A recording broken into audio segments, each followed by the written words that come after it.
Until નાઉ આપણે કર્યું હતું designing of our user screen, કે જેની અંદર આપણે બેઝિકલી એ ડિઝાઇન કર્યું હતું અને એક મોડેલ ક્રિએટ કર્યું હતું જેની અંદર આપણે યુઝરને એડ કરતા હતા. ઓકે, જે આપણે રજિસ્ટરની એપીઆઈ કરી હતી એ આપણે અહીંયા આગળ યુઝ કરવાની છે. ઓકે, અને સેકન્ડ થિંગ કે આપણે જે યુઝર્સની એપીઆઈ કરી હતી કે જે આપણે જેના થ્રુ આપણે ગેટ કરતા હતા એ યુઝરની એપીઆઈ અહીંયા કરીશું આપણે યુઝરનું લિસ્ટ દેખાડવા માટે અને અહીંયાથી નવો યુઝર એડ કરવા માટે આપણે આજે એપીઆઈ ઇન્ટિગ્રેશન જ કરીશું. સો apis.js વાળી જે ફાઇલ છે એની અંદર જ આપણે આપણા નવા ફંક્શન્સ એડ કરીશું. async ફંક્શન યુઝર્સ, એની અંદર આપણે પેરેન્ટ્સમાં તો કંઈ મોકલવાનું નથી, તો એ આપણે સિમ્પલ જ રહેશે. ઓકે, અને જે ડેટા આવશે એનું આપણે યુઆરએલ કરી દઈશું. એઝ યુ કેન સી કે આપણે પ્રોપરલી રિસ્પોન્સમાં ડેટા એક્ઝોસથી ગેટ કરાયા. ગેટ મેથડ હતી એટલે ગેટ એપીઆઈની બેઝ યુઆરએલ એડ કરી અને આપણો એન્ડ પોઈન્ટ ક્રેડેન્શિયલ્સ ફોલ્સ આવશે. જોકે બટ આપણે આ રીતે એ કરીએ છીએ અને ક્રેડેન્શિયલ્સ થવા જોઈએ એની માટે થઈને. ઓકે, દેન આપણે કેચમાં જે બી એરર છે એને થ્રો કરાવી. ઓકે, હવે આ યુઝર્સની એપીઆઈ છે એને આપણે એક્સપોર્ટ તો કરાવી દીધી. હવે એ એપીઆઈને આપણે કોલ કરાવીશું આપણી users.jsમાં. તો એને કોલ કરવા માટે શું કરવાનું, const user list API equals to async try રિસ્પોન્સમાં આપણે અવેટની અંદર એપીઆઈ ડોટ યુઝર્સ કોલ કરીશું. દેન આપણે એનો જે ડેટા છે એ આપણે સેટ કરવાનો છે. ઓકે, તો એની માટે આપણે શું કરીશું, પહેલાં એક ઇફ લઈશું જેની અંદર આપણે જે ઇફ છે એની અંદર ચેક કરીશું કે જે બી ડેટા આપણને મળ્યો છે એ એરે છે કે નહીં. બરાબર, તો ઇફ એરે એટલે જે રિસ્પોન્સ મળ્યો છે એ બરાબર છે. ઇફ યસ તો રિટર્ન નહીં, આપણે એને કરીશું સેટ યુઝર લિસ્ટ અને એની અંદર આપણે સેટ કરાવીશું આપણો રિસ્પોન્સ. એલ્સ પાર્ટમાં આપણે રન કરી દઈશું.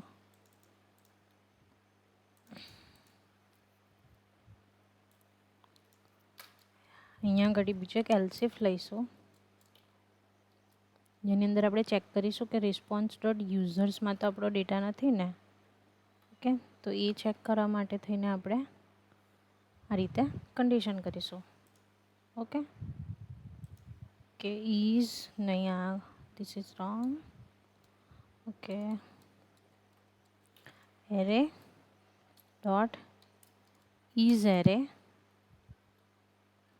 ઓકે, એન્ડ આપણે અગર એ ટ્રુ હશે તો એમાં યુઝર્સનો રિસ્પોન્સ સેટ કરી દઈશું.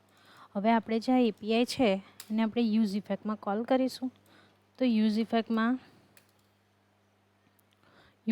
શું છે, તો કે જ્યારે બી આપણે કોઈ બી સ્ક્રીનમાંથી એક સ્ક્રીનમાંથી બીજી સ્ક્રીનમાં જ્યારે બી આપણે એડ કર્યા, નેવિગેટ થયા, તો એટ ધ મોમેન્ટ આપણે એ એક વસ્તુ આપણે કોઈ છે કે ડિફોલ્ટમાં મારે જ્યારે બી હું યુઝરના સ્ક્રીન બુકમાં છે, મીન્સ કે ચલો હું તમને સમજાવું એનો કોન્સેપ્ટ. ફોર ધેટ પહેલાં આપણે છે ને ઇમ્પોર્ટ કરી દઈએ એપીઆઈસને. ઓકે,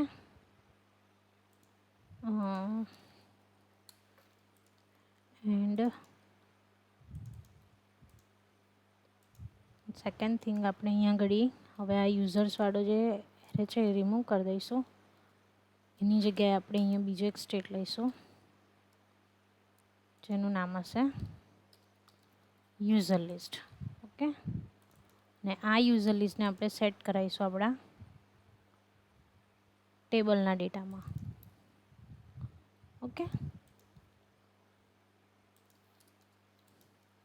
આપણે પહેલો આપણો એપીઆઈ કોલ કરી દીધો. હવે ચેક કરીએ કે પ્રોપર વર્ક કરે છે કે નહીં. It is not working still. Okay, so આપણે સ્ટેટસ કોડમાં જ લોચો છે. તો આપણે શું કરીશું, આપણી app.py વાળી ફાઇલમાં જઈશું, આપણી યુઝર્સવાળી એપીઆઈમાં સ્ટેટસ કોડ 200 કરીશું. Then it will work perfectly.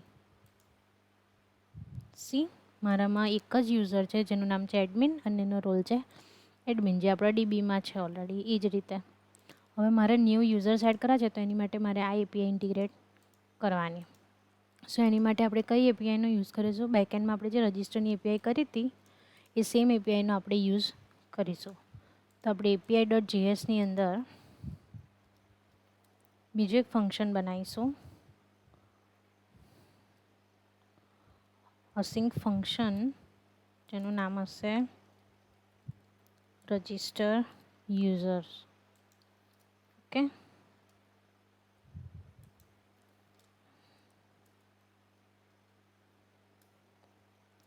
Now cones payload, અને ઇફ એ પ્રોપર છે, બધું પેલોડને ડેટા જાય છે પ્રોપર, તો એ રિટર્ન કરશે આપણો ડેટા. અને ઇફ એલ્સમાં તો જે છે એ જ કેચ કરાવશે એ. અને આપણે રજિસ્ટરને અહીં આગળ એડ કરી દીધું. સિમ્પલી આ થઈ ગયું. હવે આ એપીઆઈ છે એને આપણે કોલ કરીશું આપણી યુઝર્સવાળી એમાં, users.jsમાં. અહીંયા આગળ એક ફંક્શનનો બનાવીશું, કોન્સ એડ યુઝર એપીઆઈ.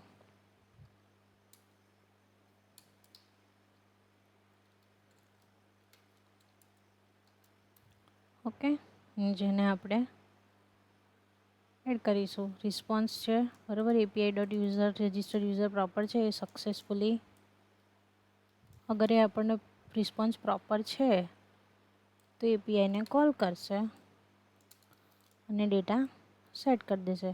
બસ આટલું જ કરવાનું છે. આપણે જે લિસ્ટ છે એને રિફ્રેશ કરીશું અને આપણે આની કન્સોલ કરાવી દઈએ તો જેથી કરીને આપણને ખબર પડે કે ડેટા પ્રોપરલી આવે છે કે નહીં. ઓકે, સિમ્પલ વેમાં. અને આપણે જે આ એડ યુઝર એપીઆઈ છે એને આપણે ક્યાં કોલ કરીશું? આપણું જે મોડલની અંદર એડનું બટન છે એની ઉપર ઓન ક્લિકમાં આપણે એ એપીઆઈને એડ કરી દઈશું simply. Okay, so now hour work is done. તો જ્યારે બી જેવા બી ડેટા આવશે એ પ્રમાણે યુઝર્સને એ એડ કરી દેશે. હવે આપણે જોઈ શકીએ છીએ કે એડની અંદર હું અહીંયા યુઝરનેમ આપું છું રાજ એન્ડ પાસવર્ડ, અને અહીંયા આગળ એનો રોલ છે યુઝર. સી, આવી ગયું. I am adding one another and role will be also user. Okay, so આ કન્ડિશન રીતે આપણે એનું એપીઆઈ કોલ થાય છે અને એનો રિસ્પોન્સ આપણને મળી જાય છે અને આપણું લિસ્ટ અહીંયા આગળ રીલોડ થઈ જાય છે. ઓકે, કેમ રીલોડ થાય છે? તો આપણે અહીંયા આગળ યુઝર લિસ્ટ એપીઆઈનો કોલ કરે છે તો ઓટોમેટિક જ્યારે બી આપણે એડ નવો યુઝર કરીશું ને એટલે ઓટોમેટિક એ એપીઆઈનો કોલ બી કરી દેશે અને આપણું ક્લોઝ મોડલવાળું ફંક્શન જે આપણે ક્રિએટ કર્યું હતું કે ક્લોઝ કરવા માટે થઈને, એનાથી આપણું મોડલ બી ક્લોઝ થઈ જશે. સિમ્પલી આટલું જ વર્ક કરવાનું હતું આપણે આની અંદર. ઓકે, હવે સેકન્ડ થિંગ કે આ જે એડ યુઝર છે ને એ ખાલી એડમિન હશે ને એની માટે જ હશે એવું આપણે પ્રિવિલેજ એડ કરીએ. ઓકે, તો ફોર દેટ આપણે શું કરવાનું? બેઝિકલી કે એક વેરિયેબલ લઈશું આપણે, const user equals to JSON parse, અને એનો ગેટ યુઝર. લોકલ સ્ટોરેજમાંથી આપણે જે યુઝર જે લોકલ સ્ટોરેજમાં સ્ટોર કરાય છે ને યુઝરમાં ડેટા, એ આપણે અહીંયા આગળ ગેટ કરીશું. ઓકે, તો હવે જો આ યુઝર છે ને એની અંદર આપણને યુઝરનો રોલ મળતો હશે કે જો હું તમને કન્સોલ કરીને બતાવું so you can understand it better.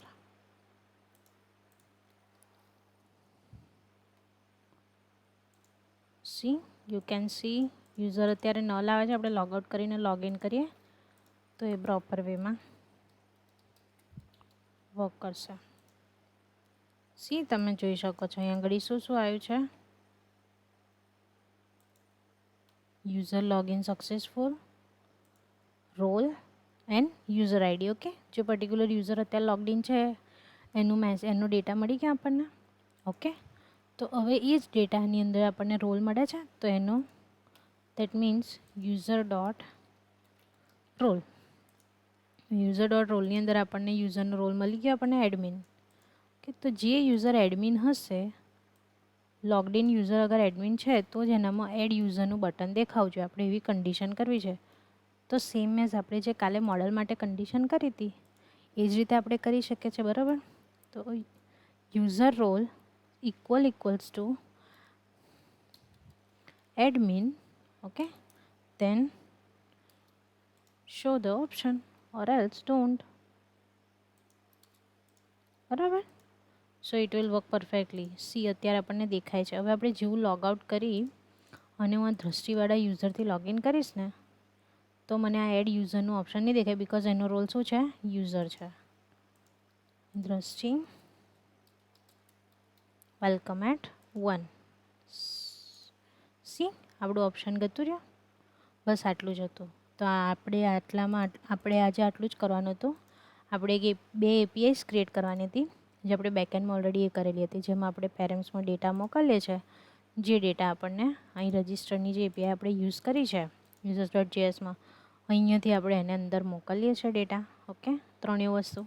અને ત્યાં આગળ ગેટ કરીને એ સેમ ડેટા મોકલે છે બેકએન્ડમાં, અને બેકએન્ડમાં મોકલ્યા પછી ત્યાંથી આપણને રિસ્પોન્સ મળે છે. એ રિસ્પોન્સને આપણે અહીંયા રિટર્ન કરાયા પછી એ રિસ્પોન્સ આપણને આમાં મળે છે રિસ્પોન્સમાં, અને રિસ્પોન્સને આપણે સેટ કરાવીએ છીએ. સિમ્પલ. ઓકે, બસ આજના સેશનમાં આટલું જ હતું students. Okay, will continue tomorrow.